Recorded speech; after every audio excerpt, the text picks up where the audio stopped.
What's up guys, Albert here. In today's video, we are discussing Jerome Powell and why they finally announced that they are stopping the raise of interest rates. Before I get into the video, my name is Albert. I'm a local real estate agent here in Rhode Island. If you're looking to purchase real estate, if you're looking to sell your home down here, I am your source. I have a link right down here. I have the phone number. Book a meeting with me. Call me, shoot me a text, let's connect, let's discuss, subscribe to our channel, and let's get into the video. For the first time since they started doing this, they announced that they're stopping the raise of interest rates. That announcement happened a couple of days ago, right? There's a couple of reasons why, there's a couple of red flags as to why they decided to do this, but most importantly, they did make sure to tell us that they expect at least 2 more interest rate hikes this year in 2023 and potentially more in 2024. Basically what they said is that they are all in agreement that the goal is for inflation to drop at 2%. From its height when it was at about 9%, inflation is at about 4.5% now, which is good news because it's dropping, but their goal is to drop it at 2%. Basically what that means right now is things are still more expensive than they were before, but the rate at which these things are getting more expensive has slowed down.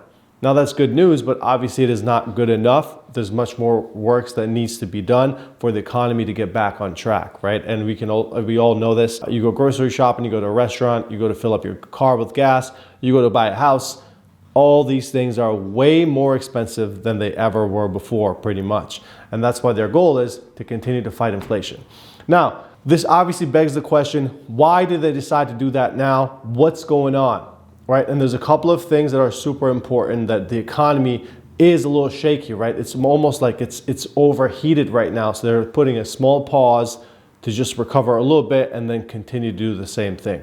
The main reason is if you look at commercial real estate is in very, very big trouble all over the country, in the major cities especially, right? Cities like New York, Miami, Austin, all these cities have major issues with commercial real estate. And the main reason is because the culture of working from home now.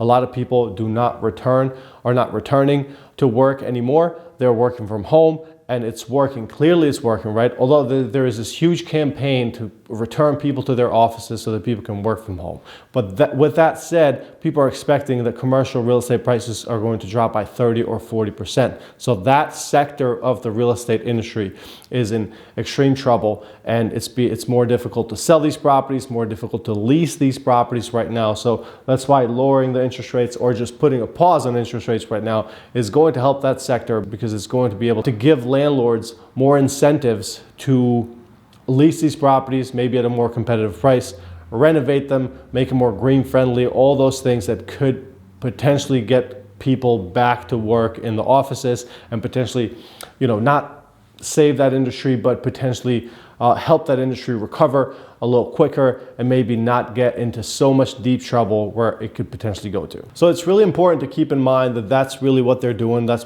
where the focus is. And obviously there's other things too. If we look at our food, again, if we go to the store, if we do all these things that we do on a daily basis, these things are gradually getting more expensive. The good news right now is that they're not getting as expensive as fast as they used to get 6 months ago or 8 months ago, but they're still getting expensive. So prices are not dropping. And then obviously the small businesses and everybody is feeling that in their way, no matter how they do it or no matter what they do, right? Now let's just turn this quickly into residential real estate, since this is exactly what we cover here and what this news really means for you. If you think about it, as we talk about this all the time on this channel, there's really 2 reasons why residential real estate is so expensive right now, or it's been so expensive in such a long time, right? That's low inventory and interest rates, okay?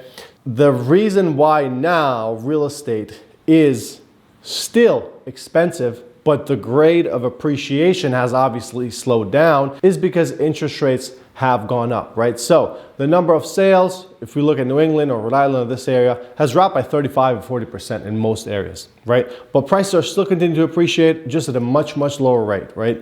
There's no more 10, 15% year-over-year appreciations. Now we're looking at 4 or 5%, 2% appreciation in most areas. What does that mean? With this rate pause, this rate hike, this was actually a little bit good news for the real estate market, and interest rates saw a little slight dip, but not really. They're still fluctuating in the high 6s and 7% right now. But with the announcement that interest rates are either going to stay here or potentially go up 2 more times this year. And then we don't know what's going to happen in 2024 if they're going to raise them again. Now, although these two are not directly correlated, most likely interest rates are going to continue to go up in the next 6 to 12 months.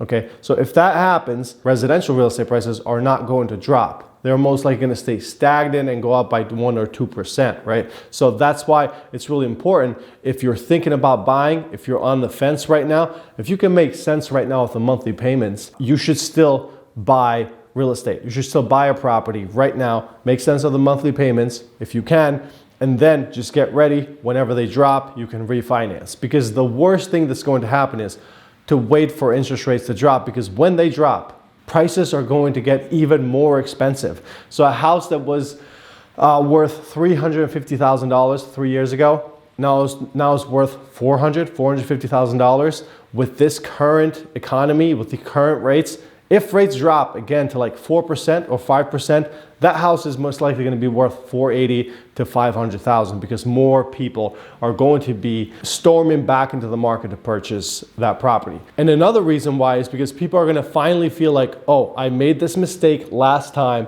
and I refuse to make the same mistake now, so I'm willing to do whatever it takes to lock in a house and lock in an interest rate. So that's why it's a really good strategy, if you can, to purchase something now and then wait for interest rates to drop, refinance your property when that happens, and then you'd be in a much better position 5 to 10 to 15 years from now. Well, there you have it. I just wanted to give this quick update. Interest rates currently are at a pause, with an announcement that 2 more hikes most likely are going to happen this year. We will update you as we go when we get new news that we think you will benefit from and are going to directly affect housing. We will give you an update. And also, subscribe to our channel. If you have any questions, you know where to find me. I'm a local realtor here in Rhode Island. If you're looking to move here, if you're looking to purchase real estate in Rhode Island, again, you know where to find me. See you in the next video.